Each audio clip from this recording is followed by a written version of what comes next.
प्रधानमंत्री नरेंद्र मोदी ने पहले केदारनाथ धाम के दर्शन किए और फिर पहुंचे भारत के आखिरी गांव माणा में। यहां वो सरस मेले में गए और दुकानदारों से स्थानीय उत्पादों की जानकारी ली।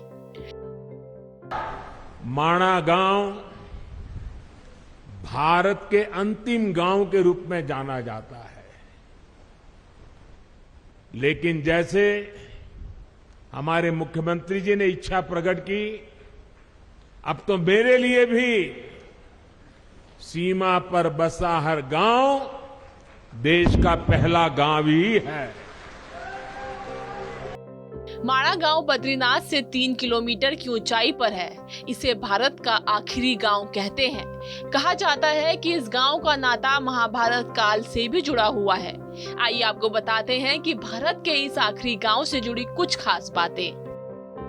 माना जाता है कि पांडवों ने स्वर्ग जाने के लिए यही रास्ता चुना था। स्वर्ग जाते समय जब पांडव माणा गांव पहुंचे तो यहाँ बहने वाली सरस्वती नदी से पांडवों ने रास्ता मांगा। रास्ता ना मिलने पर भीम ने 2 बड़ी शिलाएं उठाकर नदी के ऊपर रखी और पुल का निर्माण कर दिया। इस पुल के रास्ते वो नदी को पार करते हुए आगे बढ़े। आज भी उस स्थान पर सरस्वती नदी बहती है, जो आगे जाकर अलकनंदा में मिल जाती है। नदी पर आज भी शिलाओं का वो पुल बना हुआ है। इस पुल को भीम पुल के नाम से जाना जाता है। भीम पुल के अलावा आपको हर जगह से विलुप्त हो चुकी सरस्वती नदी के भी दर्शन करने का सौभाग्य इस गांव में प्राप्त होगा। माणा गांव में ही आपको देश की आखिरी दुकान भी मिल जाएगी। इस दुकान पर बड़े बड़े अक्षरों में लिखा हुआ है, हिंदुस्तान की आखिरी दुकान। ये चाय की दुकान है। इस क्षेत्र में घूमने आने वाले पर्यटक इस दुकान की चाय जरूर पीते हैं और इसके सामने तस्वीर भी खिंचवाते हैं।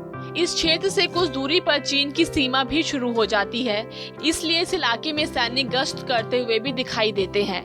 माणा गांव में करीब 60 मकान हैं और 40 लोगों की आबादी यहाँ रहती है। ज्यादातर घर लकड़ी से बने हैं। कहा जाता है कि ये मकान भूकंप के झटकों को भी आसानी से झेल लेते हैं। इन मकानों में ऊपरी मंजिल पर लोग रहते हैं और नीचे पशु।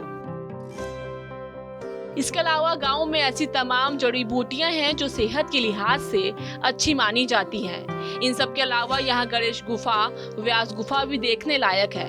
कहा जाता है कि इसी गुफा में बैठकर गणपति ने महाभारत लिखी थी। बद्रीनाथ धाम के कपाट बंद होने के बाद यहाँ पर लोगों की आवाजाही बिल्कुल बंद हो जाती है। इस वीडियो पर क्या है आपकी राय, हमें कमेंट सेक्शन में जरूर बताएं। देश और दुनिया की तमाम खबरों के लिए सब्सक्राइब करें हमारा YouTube चैनल TV9 भारतवर्ष।